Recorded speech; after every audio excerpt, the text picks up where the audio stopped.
The year 1900, the Aegean Sea. Greek divers discovered a sunken ship near the island of Antikythera. Roman era, 1st century before the Common Era. Marble statues were brought up from the ship, bronze figures, glass vessels, valuable artifacts. And one day, a strange object came up from the seabed, green, oxidized, hard as stone. Nobody paid attention. It was set aside in a corner. A few months later, the object split in two, and something extraordinary emerged from inside. Gears, dozens of bronze gears, interlocked, nested, precision mechanisms. Archaeologists were stunned. How was this possible? This mechanism dated to the 1st century before the Common Era. But a gear system of similar complexity would not appear again in Europe until the 14th century.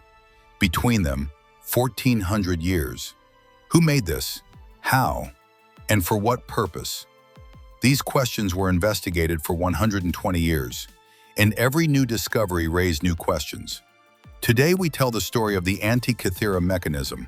This is Dark Past Stories TV, the history they never told you. Antikythera, a small island in southern Greece, between Crete and the Peloponnese. The summer of 1900. A group of Greek sponge divers took shelter near the island to escape a storm. And when they dove underwater, they saw something extraordinary. On the seabed, at a depth of 45 meters, an ancient ship lay resting. When the Greek government was notified, excavation began. This underwater excavation, conducted with the technology of the era, was one of the first major underwater archaeological operations in history. What came out of the ship? Marble statues, bronze statue fragments, among them the Antikythera youth, now displayed at the Athens National Archaeological Museum. Glass vessels, ceramics, jewelry, coin collections. This ship, estimated to have sunk sometime between 60 and 70 before the Common Era, was carrying great wealth. Most likely it was a collection of artworks a Roman was bringing from Greece. And that strange object. At first, nobody was interested. It was not as striking as the other artifacts. Oxidized bronze fragments, perhaps a piece of a statue. But when taken to Athens and left to dry in the museum, the object split in two, and the gears inside were revealed to the light of day. The archaeologist heading the museum, Spiridon Stice, could not understand what he was seeing. "How is this possible?" he said. And this question remained unanswered for 120 years. The Antikythera mechanism today consists of 82 fragments, but researchers believe they are pieces of a much larger device. In its original form, with all pieces together, it is estimated to have been housed in a wooden box approximately 34 centimeters tall, 18 centimeters wide, and 9 centimeters deep, the size of a book. And what was inside? At least 30 bronze gears. Some researchers suggest the original number exceeded 70. These gears were made with extraordinary precision. Some had 223 teeth. The number and position of these teeth corresponded to very specific astronomical calculations. On the front face of the mechanism was a large dial, 2 concentric rings on its surface, one showing the Egyptian calendar, 365 days, the other showing the Greek calendar, based on lunar and solar cycles. At least 3 pointers rotated over this dial. One represented the sun, one the moon, and the tip of the moon pointer was divided into 2 colors, black and white, to show the phases of the moon. On the back face were 2 spiral dials. The first, the Saros cycle, the 223-month cycle, during which solar and lunar eclipses repeat. This dial tracked a cycle of 18 years and 11 days. The second, the Metonic cycle, the 19-year solar-lunar synchronization cycle. The ancient Greek Olympic Games were also calculated using this cycle, and there were inscriptions covering the mechanism, thousands of tiny letters, an instruction manual, explanations about planets, stars, and calendar systems. This mechanism was not just a calendar, not just a clock, not just an astronomical instrument. It was all of these. simultaneously. The year 2021, University College London. Researchers made a new discovery. They brought a new interpretation to the system on the front face of the Antikythera mechanism. And what they found astonished everyone. The mechanism was tracking not just the Sun and Moon, but 5 planets: Mercury, Venus, Mars, Jupiter, Saturn, all the planets known in the ancient world. And the orbital speed of each planet was modeled with separate gear trains. Jupiter's orbit was 12 years. Saturn's was 30 years. All of these were precisely calculated through gear ratios. This was extraordinary because achieving this level of mechanical modeling required being able to formulate the movements of planets mathematically. And these formulas were known in 1st century before the Common Era Greece. But how were they known? The astronomical systems Ptolemy wrote centuries later were far simpler. So who made this mechanism? Based on what knowledge? Historians and researchers have focused on one name for years: Archimedes, 287 to 212 before the Common Era. The city of Syracuse in Sicily, one of the greatest mathematicians and engineers of the ancient world. Ancient sources record that Archimedes made mechanisms like these. When Roman general Marcellus conquered Syracuse, he wrote that Archimedes had built a device that simulated the sky. Cicero also mentions a similar mechanism. But Archimedes died in 212 before the Common Era. The Antikythera mechanism dates to the 1st century before the Common Era. Archimedes himself could not have made it, but his students could, or a Rhodian mathematician who followed his work. The name Posidonius of Rhodes also comes up, a philosopher who lived between approximately 135 and 51 before the Common Era, and was known to have built sky simulation machines during the same period. And the ship was passing near Antikythera. It was on a route between Rhodes and Rome. Perhaps the mechanism was built in Rhodes, perhaps in Posidonius's workshop, and the ship sank while transporting it to Rome. But there is no definitive answer.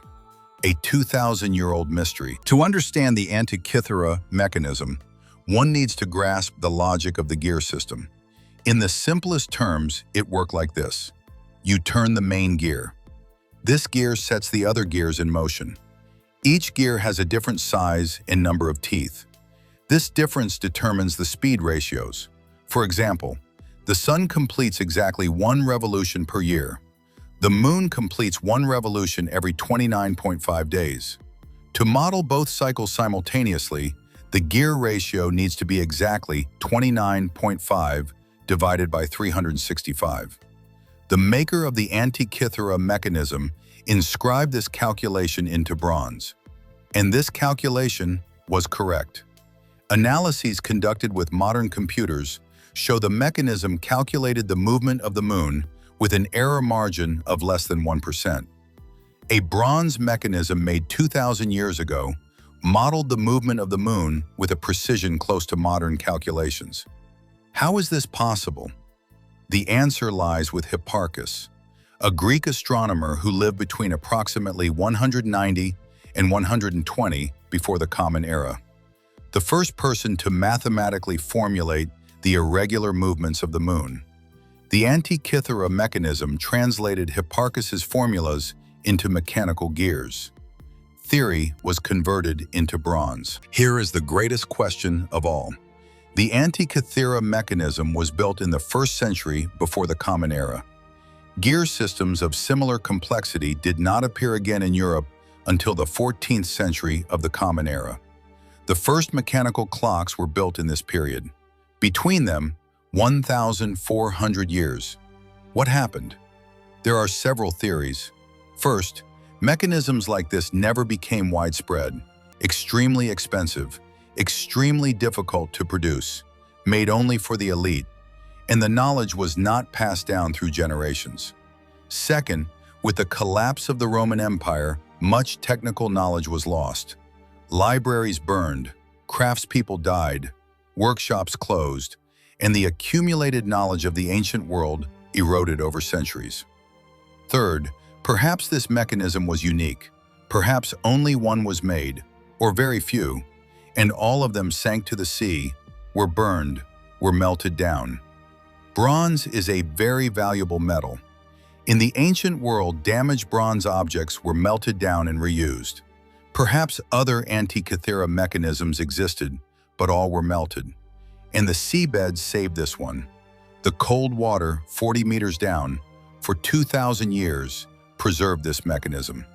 The others were lost. Until the middle of the 20th century, the Antikythera mechanism remained largely mysterious. In 1951, British historian of science Derek de Solla Price began seriously studying the mechanism. He examined it for years, and in 1974, he published a comprehensive paper. This mechanism is the most complex scientific instrument of the ancient world. Nothing can be compared to it. Price's work shook the academic world. Then technology entered the picture. In 2005, an international team, the Antikythera Research Project, examined the mechanism using X-ray and three-dimensional scanning technology. Details invisible on the surface were revealed.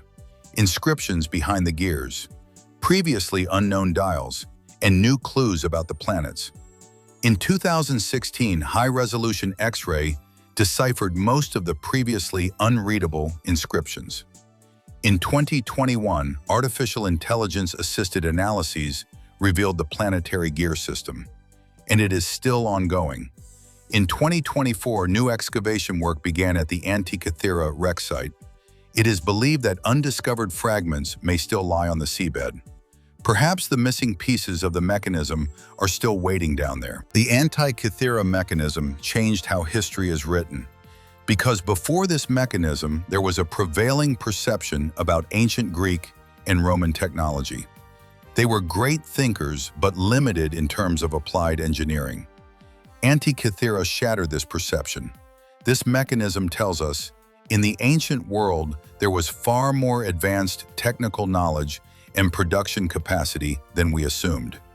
And if this mechanism exists, what else existed? Machines mentioned in ancient sources that we no longer have today. Hero of Alexandria's steam-powered door mechanism. Archimedes' war machines. Ctesibius's water clock.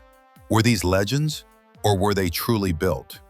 Antikythera tells us, in all likelihood, they were built. And in all likelihood, they were lost. And perhaps more are waiting for us on the seabed or beneath the earth. The Antikythera mechanism has one more fascinating feature.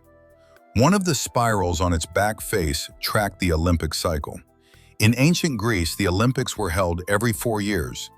But during the same cycle, different games were held in different cities. The Nemean Games, the Isthmian Games, the Pythian Games. The mechanism tracked the dates of all these games. What does this mean? The mechanism was used not only for astronomy, but also for practical calendar tracking. A ship's captain could use this mechanism to calculate which festival he would find at which port. And perhaps the most important use of all, eclipse prediction. In the ancient world, solar and lunar eclipses were of enormous significance. They were seen as signs from the gods. They could stop wars and cancel agreements. The Antikythera mechanism could predict eclipses up to 18 years in advance. This was a tremendous power and privilege. Whoever held this device knew the coming eclipses and could announce them in advance. This knowledge meant political power. Researchers have been trying for years to build a working replica of the Antikythera mechanism. This is far more difficult than it appears, because the existing fragments do not give us complete information. Pieces are missing. The exact size of some gears is uncertain, and how the mechanism was actually used is still debated. Despite this, numerous copies have been made. In 2008, a London clockmaker built a gold-plated working copy of Antikythera. It took 7 years. In 2021, UCL researchers reconstructed the entire system as a computer model, a digital Antikythera, and a working copy was even built out of Lego. But to fully understand how the real Antikythera worked, pieces are still missing. Perhaps on the seabed, those pieces are waiting. The Antikythera mechanism is displayed today at the Athens National Archaeological Museum. In the museum, a small, black, fragmented object. Most newcomers don't understand at first glance why it is so important.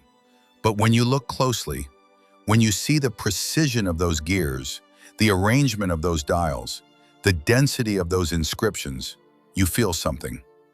2,000 years ago, a person sat down, made calculations on paper or wood, expressed the movements of the sun, moon, and planets in numbers, and then inscribed those numbers into bronze, gear by gear. For what purpose? Perhaps for a king, perhaps for a temple, perhaps simply out of curiosity. But what they did was this. They fit the universe into the palm of their hand, and 2,000 years later, we are still looking at what they made in astonishment. History's greatest lesson may be this: humanity never lost its curiosity.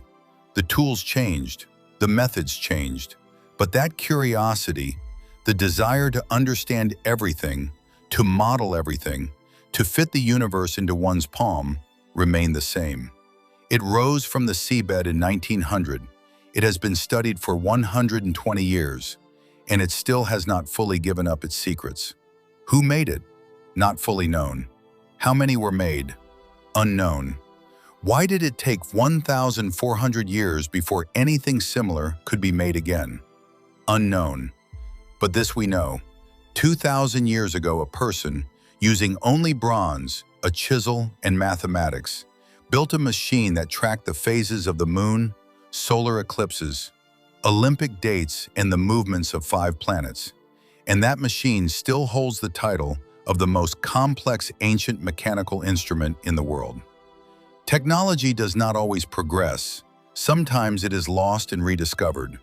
And the Antikythera mechanism is the most powerful proof of this truth.